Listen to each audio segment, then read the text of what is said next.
This looks like it's going to be a particularly tricky photo edge component to construct. It's not that any individual step is particularly difficult, it's more that all of the steps need to be executed with precision to get a good result. If the components aren't folded precisely when they are put together, well, you can just look at the images in the manual and see how that looks. That is an outcome that I would not be happy with. Fortunately, this photo etch entirely replaces the plastic secondary conning station, so I can attempt to build, and if it goes poorly, I can always fall back to the plastic component. The key thing when constructing this platform is to ensure that the splinter shield, both above and below the deck, precisely follows the perimeter of the deck. Provided I get that precisely aligned with the perimeter of the deck, I think it'll go together quite well. The first section that I'll fold is the underside of the platform.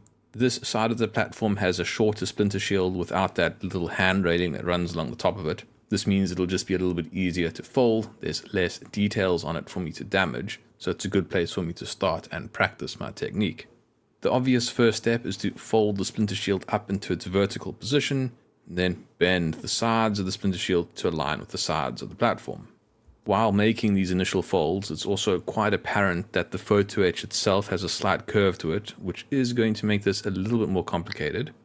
In cases like this, sometimes people would recommend annealing it or trying to bend the photo etch flat. That, I think, would be a mistake because I do want this to remain fairly rigid and strong, and annealing it is going to soften this metal quite a lot, and if I were to try and bend it flat, that'll almost certainly put kinks in the metal. The best way for me to keep the deck looking pristine is to just hold it down and bond photo etch to it to flatten it out. Another option would be for me to bond both sides of the deck together. The curve being in opposite directions on each of those components would cancel each other out, and that thicker piece of metal would make the base more sturdy. I'm not going to do that either, because then I have more pieces of delicate photo etch hanging out from the sides of these decks, which I think will just complicate things. So I will rather fold the splinter shield into position first before attaching the upper and lower sides of the deck to each other. For these splinter shields, I'm most concerned that the end of the splinter shield stops at the end of the deck, so I'm going to focus on aligning that first.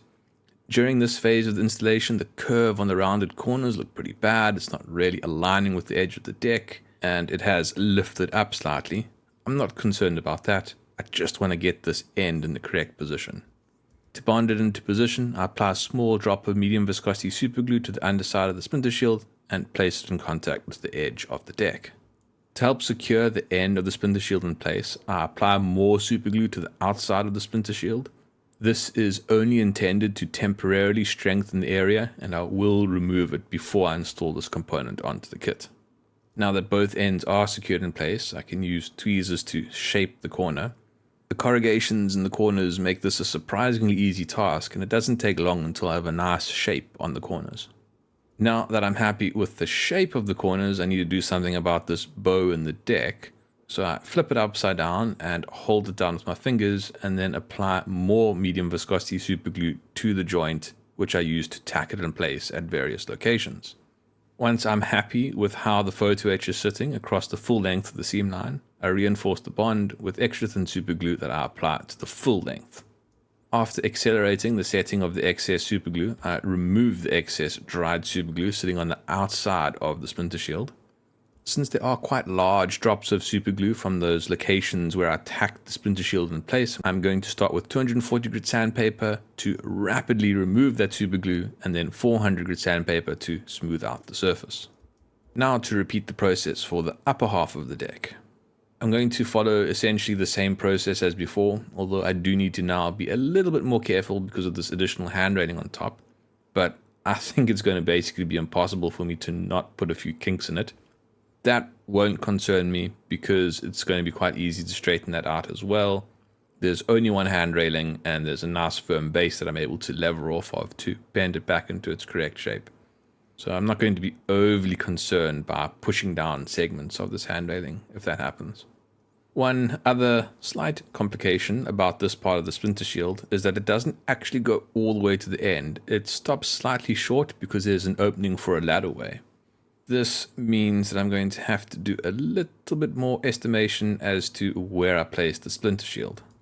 After a bit of back and forth and some acetone baths to remove superglue from failed attempts, I get the splinter shield where I want it and tack it in place using medium viscosity superglue. As before, once I'm happy with how the splinter shield is sitting across the entire perimeter, I reinforce the bond using extra thin superglue that I apply to the seam line. Once again, there is a lot of superglue on the outside of the splinter shield, so I remove that starting with 240 grit sandpaper, then 400 grit sandpaper.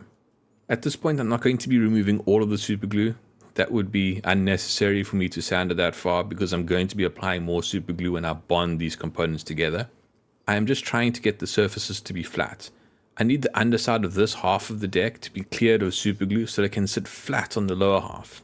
On the sides, I also need it to be cleared of superglue, but it doesn't need to be perfectly cleared. It just needs to be flat enough for me to locate this upper section on top of the lower section. Now to try and bond these components together and see how well they actually align. After just placing the components on top of each other, the fit looks quite good, so I'll clamp them in place with reverse tweezers. Once clamped in place, I carefully adjust the position of the upper and lower halves to ensure that they are correctly aligned.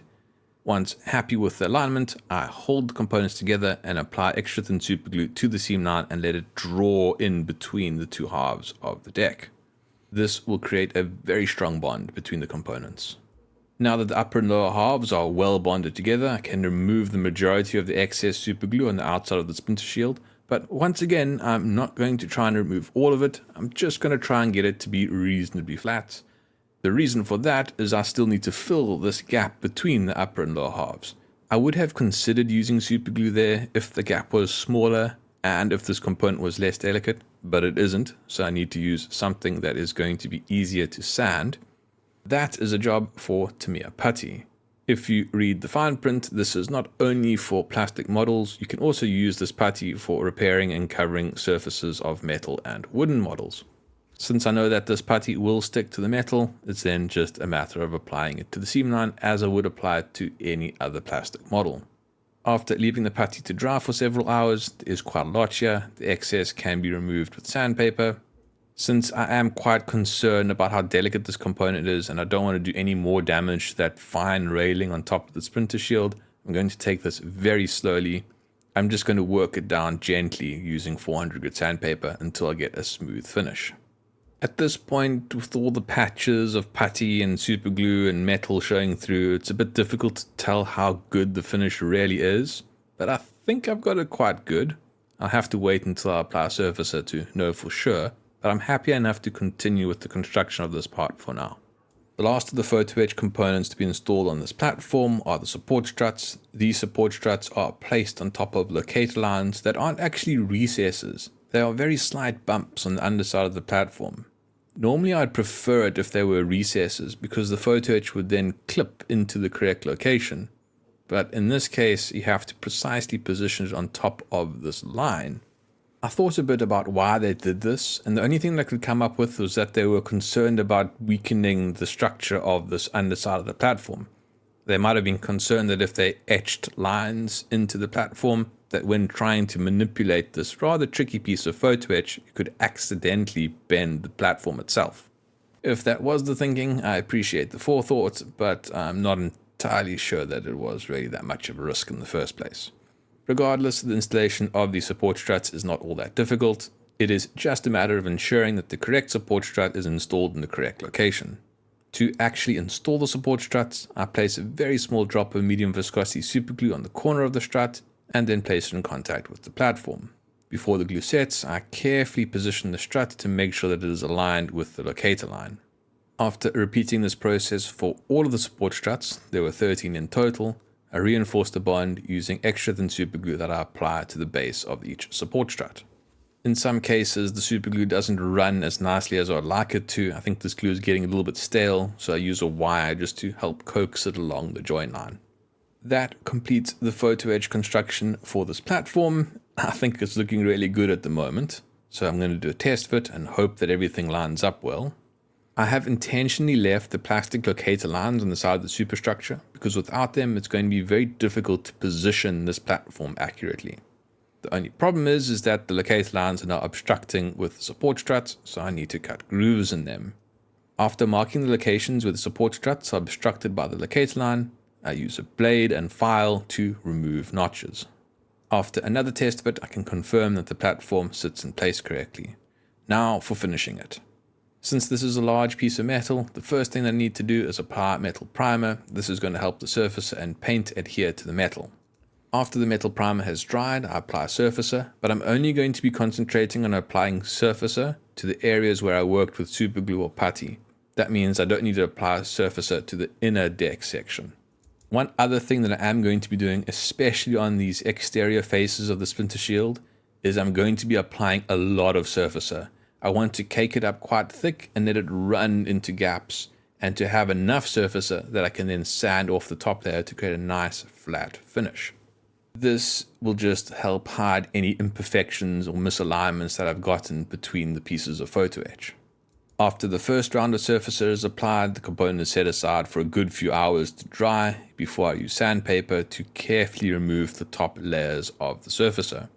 On the starboard side of the platform, the alignment is worse than on the port side, so I have to remove pretty much all of the surfacer on the lower section of photo etch while leaving a good layer of surfacer on the top layer. Once done with all the sanding, a second round of surfacer is applied, and I am very happy with the result. Happy enough, in fact, to install it on the model. Using the plastic locator lines, I carefully position the platform, then bond it in place using extra thin superglue that I applied to the top of the support struts. After the support struts, I apply more superglue to the underside of the platform to bond the full length of the platform to the superstructure. All this superglue has meant that a little bit of residue is sitting around some of these photo etch components, so I remove that residue using 400 grit sandpaper. At this point, the platform is now very well bonded to the side of the superstructure. Now with the platform in position, I can fold the third hatch. I remove the hatch from its fret, fold it into shape, apply a small drop of medium viscosity superglue to the side of the superstructure, place the hatch on a drop of glue, position the hatch until I have it into the correct orientation, then reinforce its bond to the side of the superstructure using extra thin superglue that I apply to the side of the hatch.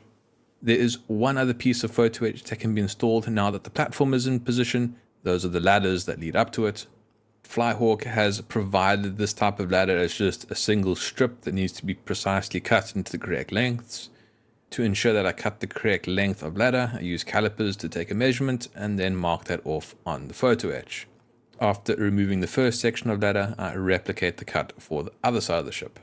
Photo etch ladders like these can be quite tricky to fold without a photo etch folding tool, but if you have a photo etch folding tool, they are trivial.